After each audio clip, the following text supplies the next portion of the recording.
पिछले वीडियो में हमने देखा कि एम्ब्रियोज डे 3 तक कैसे आए। आपको याद होगा कि हमारे पास पहले 18 अंडे थे, उसमें से हमें डे 3 पे केवल 9 एम्ब्रियोज मिले। अभी ये डे 3 के एम्ब्रियोज बहुत इंपॉर्टेंट स्टेज होता है। क्यों इंपॉर्टेंट स्टेज होता है? इसलिए क्योंकि कभी कभी हम डे 3 एम्ब्रियो भी ट्रांसफर करते हैं। वैसे तो हर आईवीएफ का एम होता है कि एम्ब्रियो आगे जाए और डे 5 तक जाए, लेकिन अगर हमें लगता है कि डे 5 तक नहीं जाएंगे या नंबर ऑफ एम्ब्रियोज कम है तो हम डे 3 पे भी ट्रांसफर कर सकते हैं। अगर डे 3 तक एम्ब्रियोज पहुंचते हैं तो भी हम मानते हैं कि ये एक सक्सेसफुल आईवीएफ साइकिल है।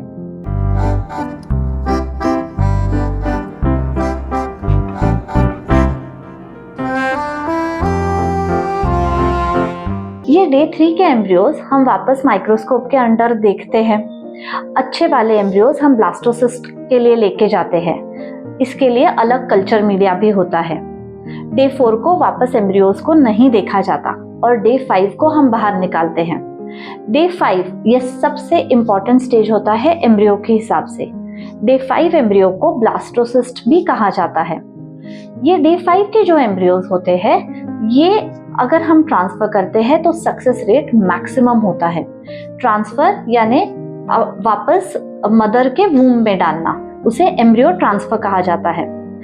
अभी 9 एम्ब्रियोज अगर डे 3 को है तो हम एक्सपेक्ट करते हैं डे 5 को 4 या 5 एम्ब्रियोज रहेंगे।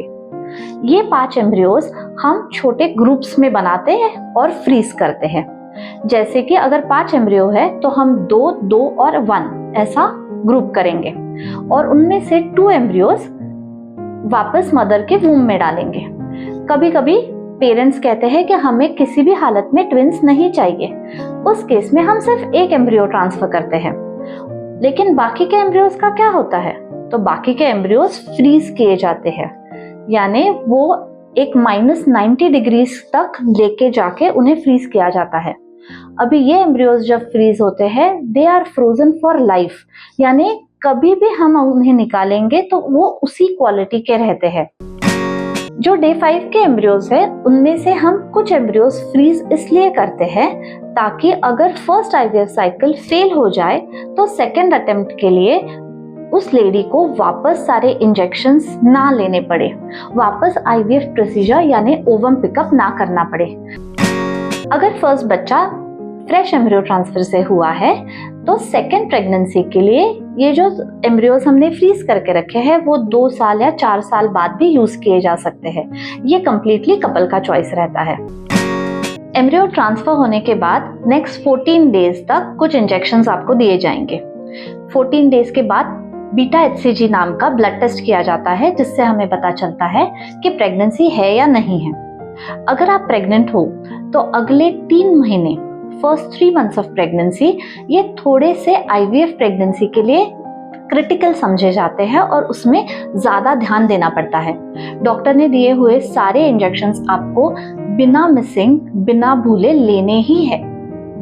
कुछ इंजेक्शंस, कुछ दवाइयाँ ज्यादा दी जाती है जो नॉर्मल प्रेगनेंसी से थोड़ी अलग है, लेकिन एक बार 3rd मंथ कंप्लीट हो जाए तो आईवीएफ प्रेगनेंसी और नॉर्मल प्रेगनेंसी में कोई फर्क नहीं माना जाता है। अगर आईवीएफ मदर ने फर्स्ट 3 मंथ्स क्रॉस कर लिए तो उसके बाद उसका प्रेगनेंसी किसी भी और मदर के जैसा ही होगा।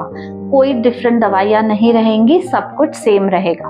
ऑफ कोर्स अगर ट्विंस है तो थोड़ा ख्याल ज्यादा रखना पड़ता है, लेकिन अगर प्रेगनेंसी सिंगलटन प्रेगनेंसी यानी एक ही बच्चा है, 3rd मंथ क्रॉस कर लिया है तो बेबी भी नॉर्मल होगा और if everything is normal, BP sugar कुछ प्रॉब्लम नहीं है तो आईवीएफ में भी नॉर्मल डिलीवरी बिल्कुल हो सकती है, कोई प्रॉब्लम नहीं आता है। मेरे 20 साल के करियर में मैंने बहुत सारे कपल्स को आईवीएफ थ्रू प्रेगनेंसी अचीव करने के लिए हेल्प की है और इसलिए मैं खुद को बहुत फॉर्चुनेट कंसिडर करती हूँ। For more information please contact our clinic. Thank you.